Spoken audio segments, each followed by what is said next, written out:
I remember the exact moment when everything went quiet, but it wasn't the peaceful kind of silence. It was the kind of silence that feels heavy in the air, that says more than any scream ever could. He was right there, sitting in front of me, yet he felt miles away. And me, I didn't know who that person was anymore. Or maybe I did, but I didn't want to admit it. That's when I realized, sometimes, we don't break up with a person. We break up with the image we built of them, and that hurts more than most people understand. Carl Jung once said, "What we do not confront in ourselves, we will meet as fate." And in that moment, I met it. Everything I avoided facing within myself, all the insecurities I masked, the fears I dressed up as confidence, were now projected onto him. Destiny, as Jung warned, had arrived, and it came in the shape of an ending.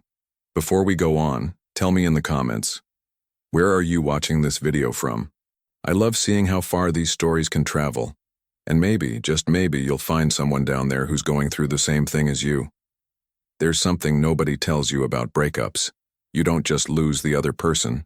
You lose a part of yourself that only existed in that relationship. Have you felt that? Like a version of you died along with the breakup? The person you were when you were with them simply vanishes. And then you're left trying to remember who you were before, but you can't. And then the questions start. Where did I lose myself? Why does it still hurt this much? And worst of all, why does a part of me still want to go back? The truth is, love, or what we think is love, often springs from the deepest, most unconscious parts of ourselves. Jung called it projection.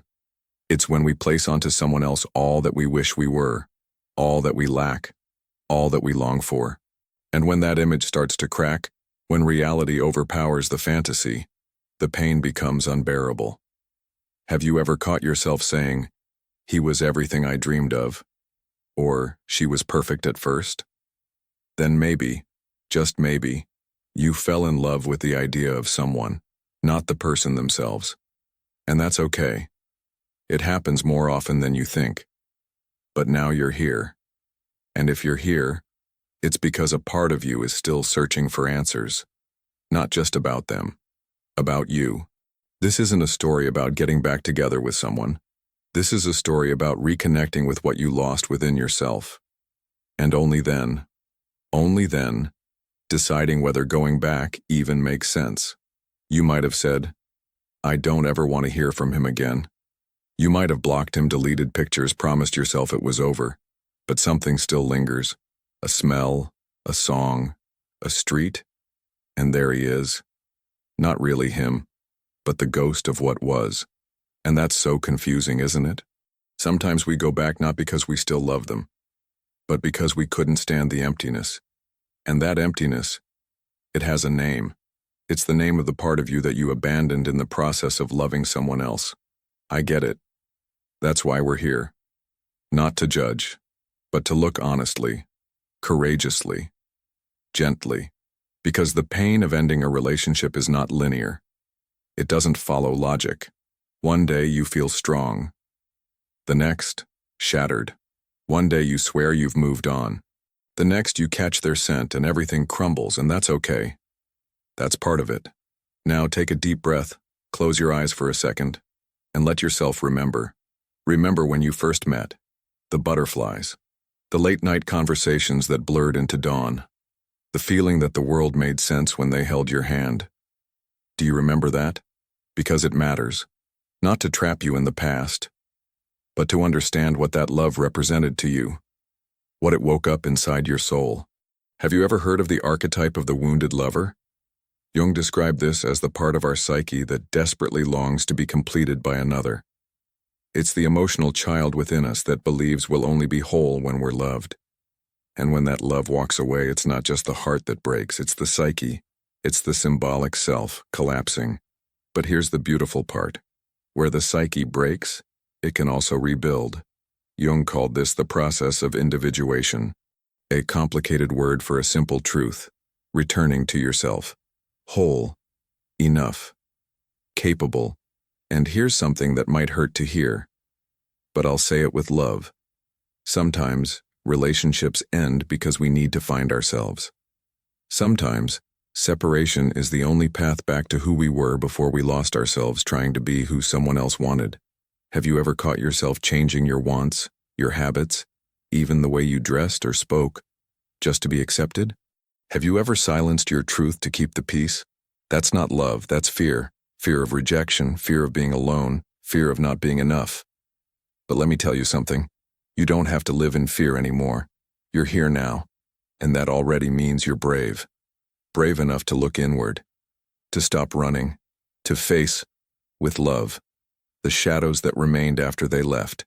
Carl Jung said the shadow is everything we refuse to see in ourselves. But when we ignore it, it runs our life. And if we don't face it, it becomes behavior. It becomes patterns, it becomes repetition. How many times have you lived the same kind of relationship with different people? It feels like coincidence, but it's not. It's your shadow, asking, begging, to be seen. And now you're going to see it. Gently, honestly, compassionately. You're going to start realizing that not everything that hurt was their fault. Not everything that went wrong was on them. And instead of that being a weight, it's going to set you free. Because when you realize that the pain was shared, that the mistakes were mutual, you start reclaiming your power. And here's the beautiful part. Once you reclaim your power, you don't go back to someone out of loneliness. If you go back, it's by choice. And if you don't, you walk away in peace. No bitterness. No guilt. With love, you're about to begin a deep journey, one that takes you inside yourself. One that shows you that maybe, just maybe, the love you were looking for in them was inside you all along. And it doesn't matter whether the end of this story is reconciliation or a solo beginning. What matters is that this time, you'll be whole. I know it hurts, but you're not alone. I'm here with you. And more importantly, you're here with you now. Breathe one more time. And come with me. You're still here. And that means something. It means that even through all the heartbreak, confusion, and silence, you haven't given up on understanding. And that already sets you apart. Because while most people try to escape the pain, numb it, run from it, or pretend they're fine, you're doing the opposite. You're turning around and walking right into the storm. That takes strength. Now it's time to begin this journey inward. Not to fix the past, not to change what happened, but to uncover what it awakened inside you. Because no one enters our lives by accident. No heartbreak is random. Jung believed that every relationship is a mirror, and the cracks we feel after a breakup, they're reflections of the fractures we already had within. So we begin with the first step, recognizing the projection. Ask yourself, did I fall in love with who they were, or who I needed them to be? There's a difference, a quiet but powerful difference. Sometimes we meet someone and, without realizing, we hand them a role, a script. We don't just see them, we assign them. You will be my savior. You will be my home. You will be the one who finally makes me feel safe. And for a while, it works. They step into that role. Maybe they even believe it too. But slowly, the cracks appear. They act differently. They disappoint. They fall from the pedestal we built, and we feel betrayed. But were they ever really that person? Or were we just desperately hoping they would be? Carl Jung warned us about the dangers of projection. He said we don't really see others. We see ourselves in them. Our hopes, our unmet needs, our inner child crying for affection, and when reality breaks the illusion, we blame them, instead of facing what we projected in the first place. I want you to think back. Who were you when you met them? What were you going through? What were you hungry for? Emotionally, spiritually? Did you feel lost, unseen? Maybe they didn't just make you feel loved. Maybe they made you feel real for the first time. That's powerful. And that's why losing them feels like losing yourself. But here's a truth you need to hold on to. You didn't lose yourself. You just handed yourself over to an illusion. And illusions can be reclaimed. They don't have to define you. Let's do something together. I want you to write a letter. Not to them, but to the you who fell in love. That version of you who was hopeful, vulnerable, open. Tell her what you know now. Thank her for her bravery. Forgive her for not seeing what you see now. That part of you deserves compassion, not blame. This is how we reclaim projection, by separating the person from the fantasy, by giving your power back to yourself. Now we move into the second step, confronting the shadow. This part can sting, but it's also where real healing begins. Because the truth is, what you rejected in the other person, what made you angry, what triggered you, often reveals something about you. Jung called this the shadow, the parts of ourselves we've buried, denied, or disowned. Maybe you hated how selfish they were, but have you ever been afraid to express your own needs? Maybe you couldn't stand how they avoided conflict, but have you been avoiding your own inner confrontation for years? The shadow isn't evil. It's not something to fear. It's the container of everything we've been told isn't acceptable. And when we fall in love, we open that container, without knowing. Because love doesn't just expose the light. It also awakens the darkness we've ignored. Think of your last arguments. What was really happening beneath the words? What did their actions bring out in you that made you uncomfortable? Did you feel small? Unheard? Like your voice didn't matter? Now ask yourself, have you ever silenced your own voice, even outside the relationship? Have you ignored your own needs for the sake of others? These aren't coincidences. They're clues. Let's try something powerful. Take a piece of paper and draw a circle. Inside it, write everything about them that hurt you. The words they said, the actions that cut deep. Then ask, which of these are things I fear about myself? Where do I do this in my life, even in different ways? This is not to excuse what they did. This is to understand why it hit you so hard. Shadow work isn't about blame. It's about freedom. Because when you see your shadow clearly, you're no longer ruled by it. You stop repeating the same patterns. You stop attracting the same pain. Here's a truth most people never learn. The relationships that hurt the most are the ones that showed you exactly what you needed to heal. And here's something else Jung taught us. Whatever we deny in ourselves, we project onto others. So the more you avoid your own pain, the more likely you are to fall for someone who embodies it. And the more you run from your insecurities, the more likely you are to find partners who activate them. But now, you're not running anymore. And when you stop running, something shifts. You start feeling less like a victim of love and more like a student of it. You stop asking, why did this happen to me? And start asking, what is this trying to teach me about myself? This is when healing becomes transformation. Some people go through breakups and carry bitterness for years. Others go through breakups and become the most honest, self-aware, grounded version of themselves. The difference isn't luck. It's willingness. Willingness to face the shadow. Willingness to own your part.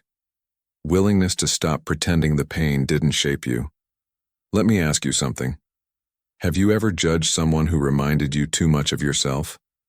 Have you ever distanced yourself from people who reflected the exact traits you secretly struggle with?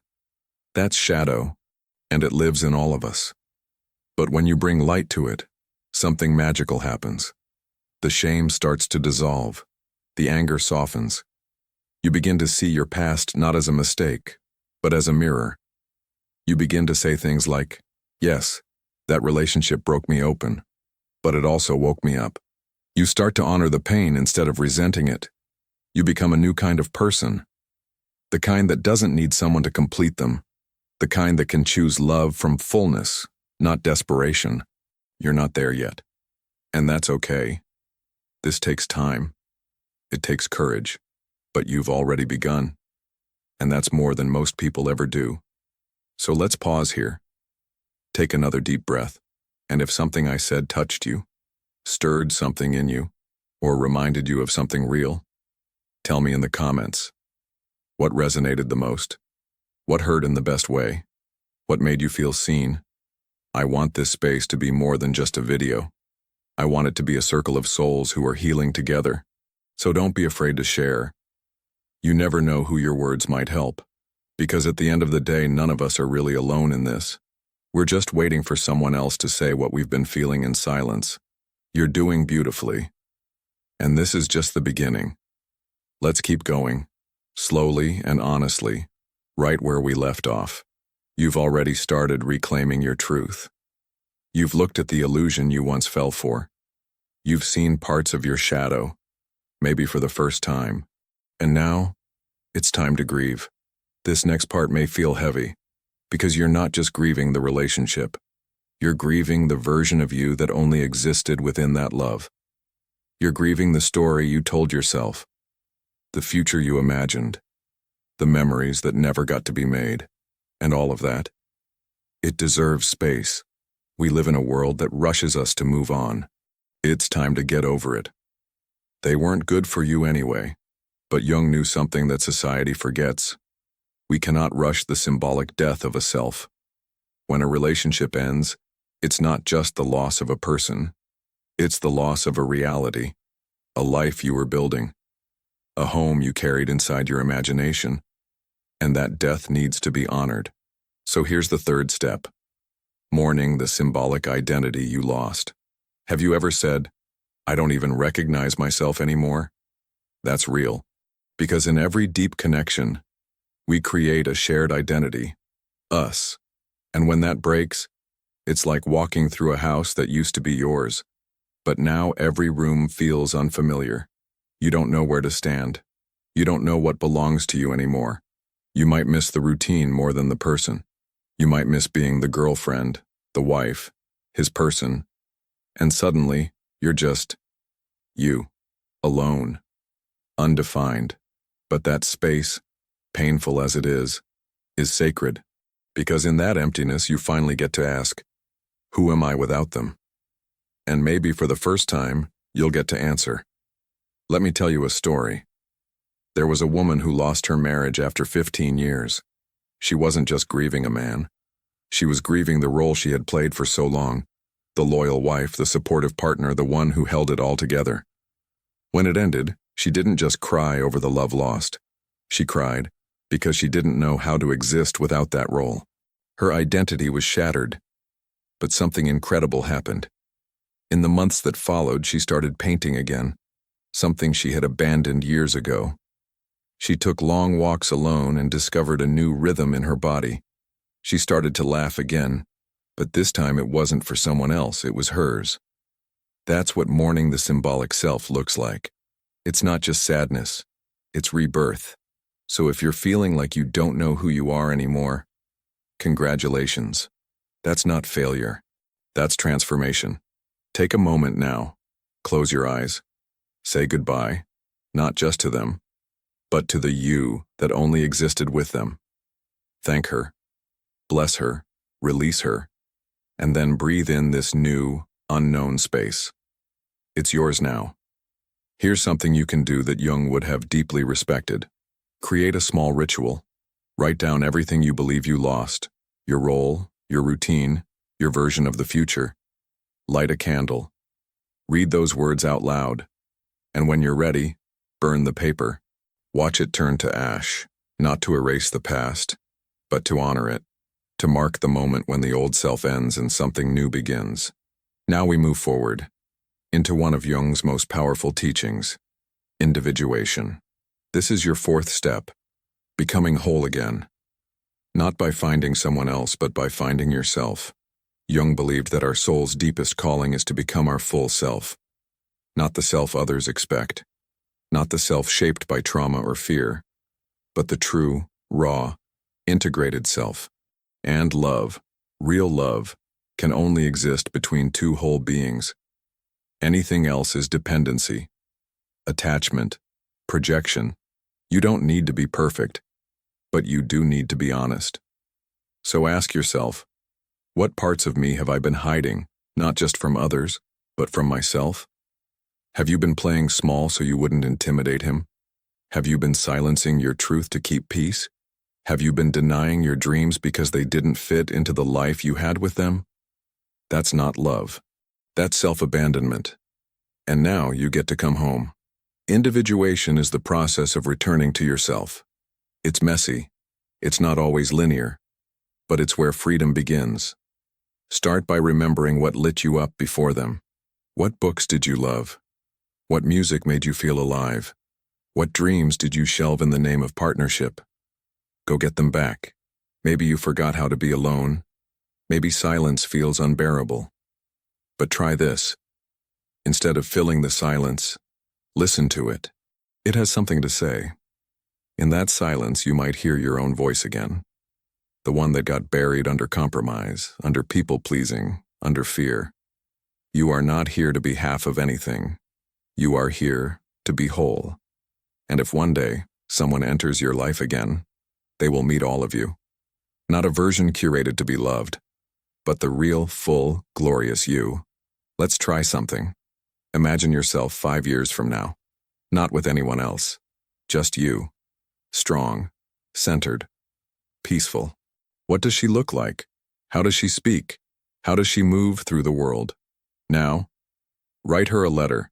From the present, you to the future you. Tell her how proud you are that she made it. Tell her what you're going to do today, right now, to become her. That's individuation in action.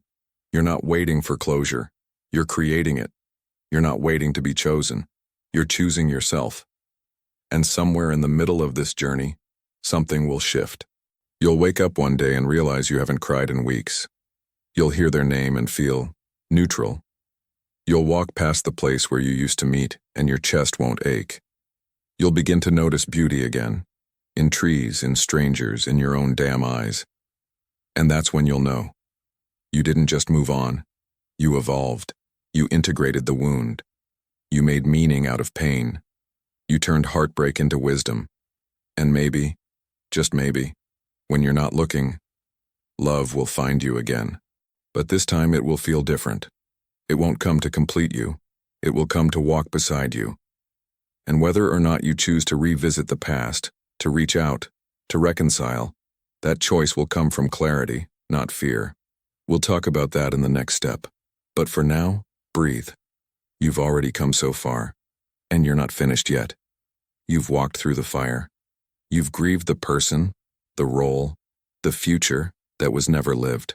You've looked into the mirror of your past, and for the first time you saw you, not as a reflection of someone else, but as a whole, breathing, healing soul. Now comes one of the hardest but most liberating steps of all, deciding what to do with what remains. We call this the crossroads. The moment where you ask yourself, not, do I still love them? But something deeper. Do I love myself enough to choose what's right for me now, even if that means letting go completely? Because sometimes we confuse unfinished feelings with unfinished stories. There's a part of you that might still be wondering, should I go back? Should I reach out? Should we try again? And here's the truth. Only you can answer that. But you can't answer from fear, or loneliness, or guilt, or pressure from others. You can only answer from a place of deep, quiet honesty. So here's the fifth step, the sacred question: reunion or release? Let me ask you something hard. If they walked back into your life today, exactly as they were before, would you be able to receive them without shrinking? Would you be able to speak your truth without fear? Would you be able to love without losing yourself again?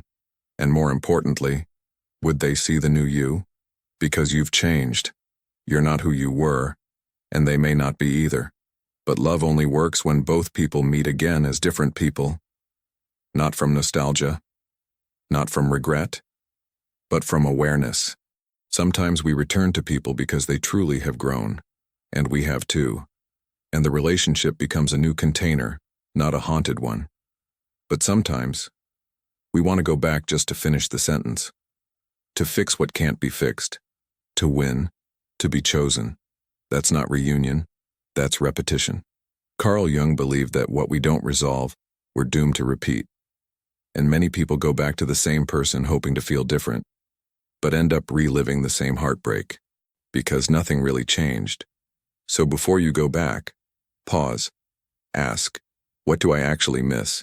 The connection, or the comfort, the person, or the potential, the memories, or the meaning I gave them? And ask this too, if we tried again, what would be different? What have I learned about myself that would change how I love, how I set boundaries, how I listen, how I speak? What have they learned? If you don't know the answer to those questions, then you're not ready to go back. You may be ready to reach out. to have a real, honest, vulnerable conversation. But be careful. Don't seek closure where there is only silence. Don't chase peace where there is only a cycle. You deserve more than recycled pain. Here's a powerful exercise. Write 2 letters. One as if you're getting back together. What would you need to say? What would you need to ask for? What would be your non-negotiables? And the other letter, as if you're releasing them forever. What would you thank them for? What would you forgive? What would you set free? Read them both. Then listen to your body. Not your anxiety, not your memories.